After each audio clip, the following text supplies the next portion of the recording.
இவ்வளோ 1 மில்லியன் நன்மைங்கிறது சாதாரணம் இல்லைங்க, இல்லையா? 1 மில்லியன் பாவம் அழிப்புங்கிறது சாதாரண விஷயம் இல்லையே. 1 மில்லியன் நம்முடைய அந்தஸ்து அல்லாட்ட உயர்றதுங்கிறது சாதாரண விஷயம் இல்லையே. ஏன் இந்த கலிமாக்கள் மூலமாக அதிலும் அஸ்ஸலாமு அலைக்கும் வரஹ்மத்துல்லாஹி வபரகாத்துஹு. அன்புக்குரிய சகோதர சகோதரிகளே, ஒரு நாளைக்கு 1 மில்லியன் நன்மை செய்ய முடியுமா? என்னது 1 மில்லியனா? 10 லட்சம் ஆச்சே 1 மில்லியன் என்பது. 10 லட்சம் நன்மை எப்படி செய்வது? ஆமாம், முடியும். ஒரு நாளைக்கு நம்மிடத்தில் ஏற்பட்டுவிட்ட 1 மில்லியன் பாவங்கள், 10 லட்சம் அளவுக்கு உண்டான பாவங்கள் மன்னிக்கப்படுமா? முடியும், மன்னிக்க முடியும். மன்னிப்பதற்கு வாய்ப்பு இருக்கிறது, வழி இருக்கிறது.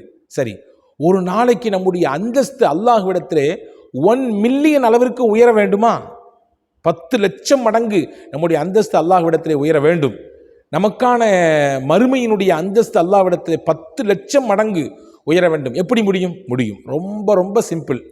நான் இன்று ஒரு அற்புதமான, எல்லோருக்கும் தெரிந்த ஒரு துவாவை தான் சொல்ல போகிறேன். ஹதீஸிலே அறிவிக்கப்பட்டிருக்கக்கூடிய ஒரு துவா தான் இது. எவர் இதை ஓதிக்கொள்வாரோ, குறிப்பிட்ட சில இடங்களிலே இதை ஓதும் பட்சத்திலே அல்லாஹ் 1 மில்லியன் நன்மை தருகிறான். 1 மில்லியன் பாவம் இருந்தாலும் அல்லாஹ் மன்னிக்கிறான். 1 மில்லியன் அந்தஸ்தை அல்லாஹ் உயர்த்தி தருகிறான். இந்த 3 பலன்களும் இந்த துவாவின் மூலமாக கிடைக்கும். எங்கே ஓத வேண்டும் இது என்றால், இது கடை வீதியில் ஓத வேண்டிய துவா. பஜார்களிலே, கடை வீதிகளிலே, ஷாப்பிங் மால்களிலே, எங்கெல்லாம் நம்முடைய பர்ச்சஸ்க்காக வேண்டி செல்வோமோ, பொருட்களை வாங்க செல்வோமோ, அங்கே ஓத வேண்டிய ஒரு துவா இது. ஏன் அங்கே ஓத வேண்டும்? இதை ஓதுவதன் மூலமாக ஏன் இவ்வளோ பெரிய நன்மையை தருகிறான் அல்லாஹ்? இவ்வளோ 1 மில்லியன் நன்மைங்கிறது சாதாரணம் இல்லைங்க, இல்லையா? 1 மில்லியன் பாவம் அழிப்புங்கிறது சாதாரண விஷயம் இல்லையே. 1 மில்லியன் நம்முடைய அந்தஸ்து அல்லாட்ட உயர்றதுங்கிறது சாதாரண விஷயம் இல்லையே. ஏன் இந்த கலிமாக்கள் மூலமாக, அதிலும் குறிப்பாக பஜாரில் வச்சு இதை ஓதும் போது கொடுக்குறான் அப்படின்னா 2 காரணம் எழுதுறாங்க. ஒன்று, கடை வீதி என்பது அல்லாஹுவை மறக்கிற இடம். வியாபாரம், தொழில், கொடுக்கல் வாங்கல், இதிலேயே நம்முடைய ஞாபகங்கள், கவனங்கள் எல்லாம் சிதறிக்கப்படுகிற நேரம். பல இடங்களிலே, பல சமயங்களிலே நாம் பொய் பேசுகிற சூழலும் கூட ஏற்பட்டு வருது. அதெல்லாம் யார் தவிர்த்து உண்மையாக வாழ்கிறாங்களோ அவங்களுக்கு அல்லாஹ் தருகிற அந்தஸ்தே வேற விஷயம். ஆனால் இயல்பாக பார்த்தா, நடப்பை பார்க்கும்போது கடை வீதிகளிலே சில இடங்களிலே ஏமாற்றங்கள் நடக்கிறது, மோசடிகள் நடக்கிறது, பித்தலாட்டங்கள் நடக்கிறது, பொய்கள், புரட்டுகள் நடக்கிறது, ஏமாற்று பேழ்வழிகள் அதிகமாக இருக்கிறார்கள் இல்லையா? ஏன்னா அல்லாஹ்வை மறந்ததுனால ஏற்படக்கூடிய விளைவு இதெல்லாம். காசு பணத்தை பார்க்கும் பொழுது ஏற்படுகிற விளைவு இதெல்லாம் இல்லையா?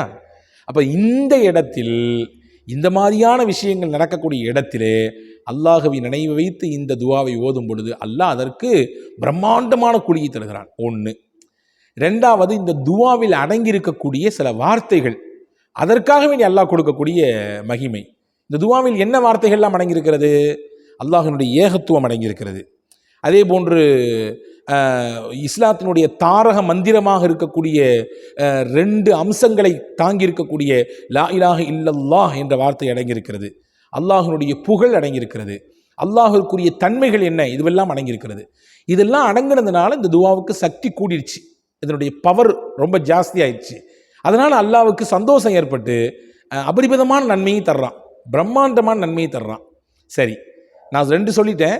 ஏன் இந்த துவாவிற்கு இவ்வளோ பெரிய நன்மை அப்படிங்கிறதையும் சொல்லிட்டேன். இந்த துவா எங்கே ஓதப்பட வேண்டியது என்பதையும் சொல்லிவிட்டேன். இனிமேல் நீங்கள் எந்த பொருளை வாங்க போனாலும், எந்த கடைவீக்கு போனாலும் சரி, சின்னதோ பெருசோ, ஷாப்பிங் மால் சிறுசோ பெருசோ, கடை, அது வர்த்தக நிறுவனங்கள், அது பழக்கடையாகட்டும், காய்கறி கடையாகட்டும், பக்கத்தில் இருக்கக்கூடிய மளிகை கடையாகட்டும், எதுவானாலும் போகும்பொழுது ஒரு தடவை இதை ஓதிவிட்டு போய்விடுங்கள். ஹோல்சேலான நன்மை உங்களுக்கு கிடைத்துவிடும். 1 மில்லியன் நன்மை கிடைத்துவிடும். என்ன அது துவா? எல்லாருக்கும் தெரியுங்க, உங்களுக்கும் தெரியும், எனக்கும் தெரியும். நம்ம எல்லாரும் மதரசாவில் ஓதிருப்போம். சின்ன பிள்ளைகளாக இருக்கும் பொழுது, குழந்தையாக இருக்கிற பொழுது பள்ளிவாசலிலே வந்து மக்தப் என்ற அந்த ஆரம்ப பாடசாலையில் படித்திருப்போம். அங்கே சொல்லித்தரப்படுகிற ஒன்றுதான் களிமாக்கள். இஸ்லாத்தினுடைய 5 களிமாக்கள் அங்கே சொல்லித்தரப்படுகிறது. ஹதீஸிலே அறிவிக்கப்பட்ட முக்கியத்துவம் வாய்ந்த விஷயங்கள் தான் அங்கே களிமாக்களாக வரிசைப்படுத்தப்பட்டு நமக்கு சொல்லித்தரப்படுது. அதிலே 4வது களிமா, அதுதான் அந்த துவா. லா இலாஹ இல்லல்லாஹு வஹ்தஹு லா ஷரீக லஹு லஹுல் முல்கு வலஹுல் ஹம்து யுஹ்யி வ யுமீது வஹுவ ஹய்யுன் லா யமூது பியதிகல் கைர் வஹுவ அலா குல்லி ஷையின் கதீர். இதுதான் அந்த துவா. இந்த துவாவை டிஸ்கிரிப்ஷனில் தருகிறேன். ஸ்க்ரீன்லேயும் தமிழிலும் அரபியிலும் எழுதி தருகிறோம். அவசியம் ஓதுங்கள். எங்கெல்லாம் எப்பொழுதெல்லாம் கடை வீதிக்கு செல்லுகிற சூழல் ஏற்படுகிறதோ, கடைக்கு, ஷாப்பிங்க்கு, எந்தெந்த நேரத்துலலாம் போகணும்னு நினைக்கிறீங்களோ அங்கே உள்ளே போகும் பொழுதே நீங்கள் என்ன செஞ்சுருங்க, பிஸ்மில்லான்னு ஒரு தடவை ஓதினால் போதும். இவ்வளவு பெரிய பிரம்மாண்டமான நன்மைகளை நம்மால் பெற்றுக்கொள்ள முடியும். நம்ம எவ்வளவு தான் முயற்சி எடுத்தாலும் நிறைய நன்மை செய்யும் பொழுது தான் இவ்வளோ பெரிய நன்மைகளை நம்மால் கொள்ளையடிக்க முடியும். ஆனால் ஒரு துவா நமக்கு இவ்வளோ பெரிய நன்மையையும் இவ்வளோ பெரிய சிறந்த பலனையும் தருகிறது என்றால் அதனுடைய மகத்துவத்தை நாம் உள்வாங்கிக் கொள்ள வேண்டும். இன்ஷா அல்லாஹ் இனிவரும் நாட்களிலே தொடர்ச்சியாக இதை பின்பற்றுவோம். வல்ல அல்லாஹ் உங்களுக்கும் எனக்கும் எல்லா மக்களுக்கும் இதை பார்க்கிற அனைவர்களுக்கும் இந்த பாக்கியத்தை வழங்குவானாக. வசலாம். அஸ்ஸலாமு அலைக்கும்.